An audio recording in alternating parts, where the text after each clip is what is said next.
Greetings everyone. Welcome to another one of our community classes here. I post these every single Friday, and this week the topic actually comes from a couple of folks asking me about this. So if there are things that you would like to see, topics that you would like for me to address from my perspective, don't hesitate to let me know, because sometimes they actually turn into videos. I get to them eventually. So we're talking about how traditional Chinese medicine, and really classical Chinese medicine and Taoist herbalism as well, influence my practice. As you probably know, I do not present myself as a practitioner of Chinese medicine. I don't even really say that I practice Chinese herbalism, although I am trained in it. I did go to a full school program in Chinese medicine, but it's just one part of the tools, right, that I have in my toolbox. And I think a lot of people are interested in,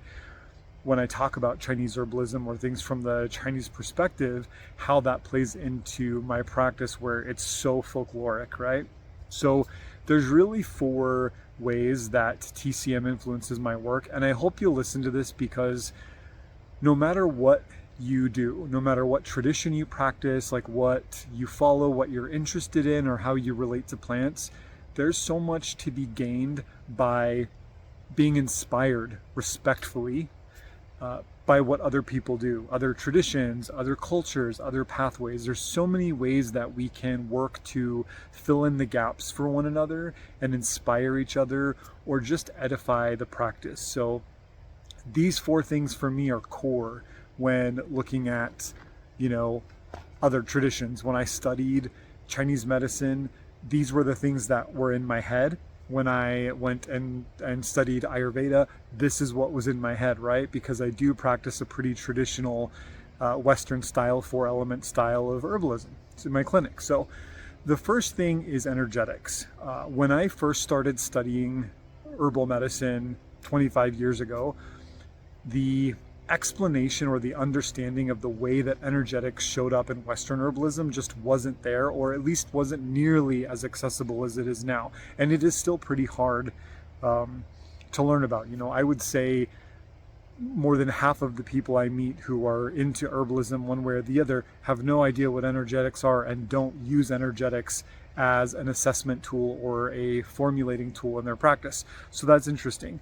So for me, when I encountered TCM and learned about the energetic model that they use to explore individual constitution, disease pathway back to harmony, and also that language is the tool used to figure out the protocol of healing, right? It was pretty mind-blowing for me. And even though the style that I work with, which again is based on the teachings of Empedocles and Paracelsus, it's a 4-element system, and Chinese medicine is a 5-element system, with the Tai Chi, the Yin Yang, as also being very influential.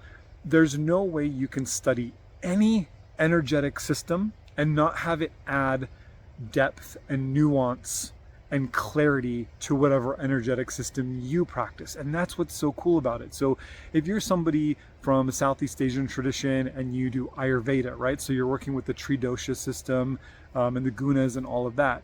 There's no way that you couldn't study Western 4-element style, or the Humoral traditions, or Chinese 5-element theory, and not have it deepen your own connection to the doshas, the gunas, all of that, right? So that's one part of it, is for me, was the energetics.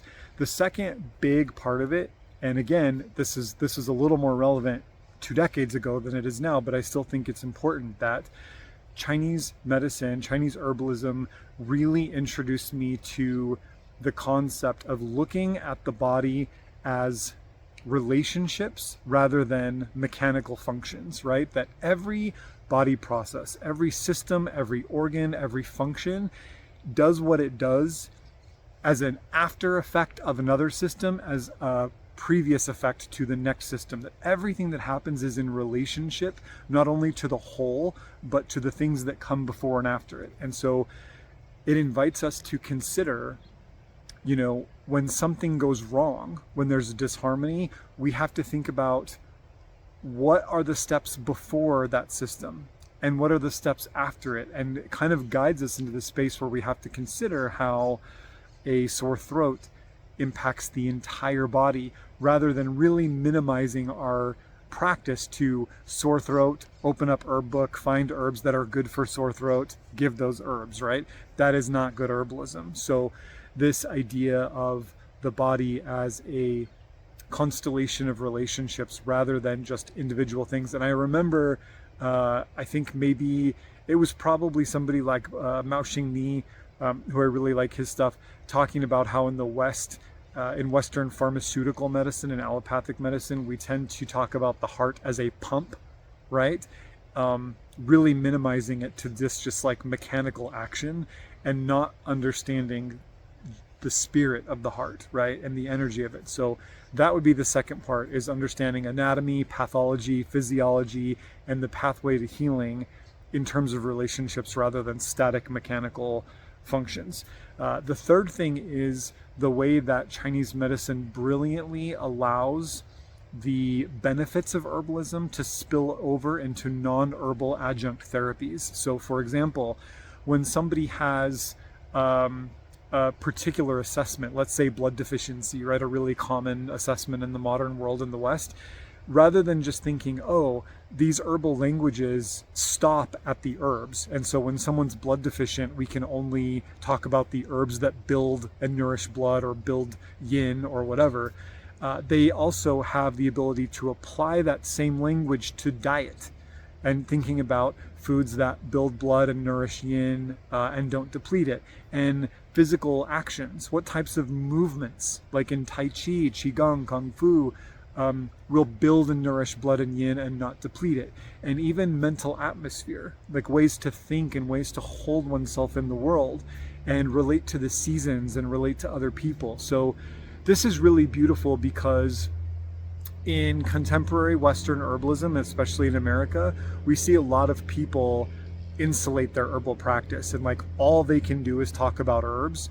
There's no way for them to expand the language of herbs to consider other things that people are doing, right? And this is important too, because maybe you're taking herbs 3 times a day, right? 2 capsules 3 times a day, but you're eating 4 square meals and a couple snacks, and you're moving all day long, and you're with your thoughts all day long, and we think, oh, these 2 capsules 3 times a day are somehow going to overpower the stuff that we're doing 24 hours a day. No, the whole system has to change if there's going to be change, right? So that would be the third thing.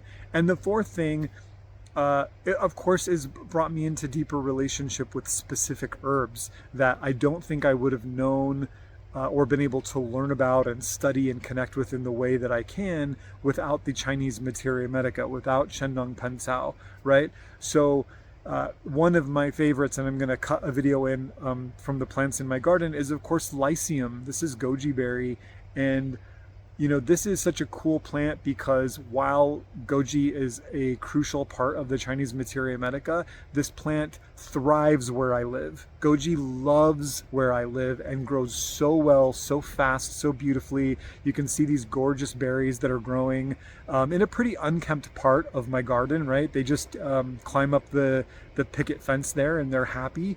And so there are herbs like goji and Albizia julibrissin and you know, so many others that I have access to because people have brought them here for ornamental or because they grow well, that we just wouldn't know as well, right? And again, we can learn about all herbs by learning about a single herb. So when we study how Chinese medicine approaches breaking down a particular herb and exploring that herb and talking about how that herb works and what meridians and what organ systems and affinities the herb has, and the duyaos, like what other herbs that herb pairs well with and why, it only empowers our ability to apply that same kind of thinking to any other herb we encounter, right? So much of herbal study is about learning how to think about herbs and learning how to feel about herbs, because you will never memorize all the herbs. You will never memorize all the books. That's just not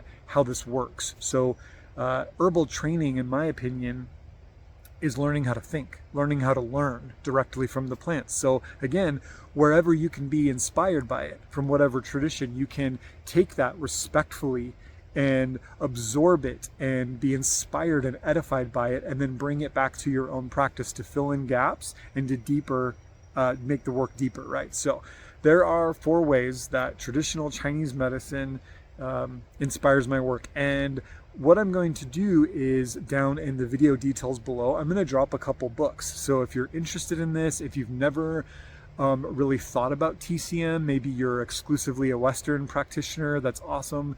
Or maybe if TCM has felt really overwhelming to you, which it can be, right?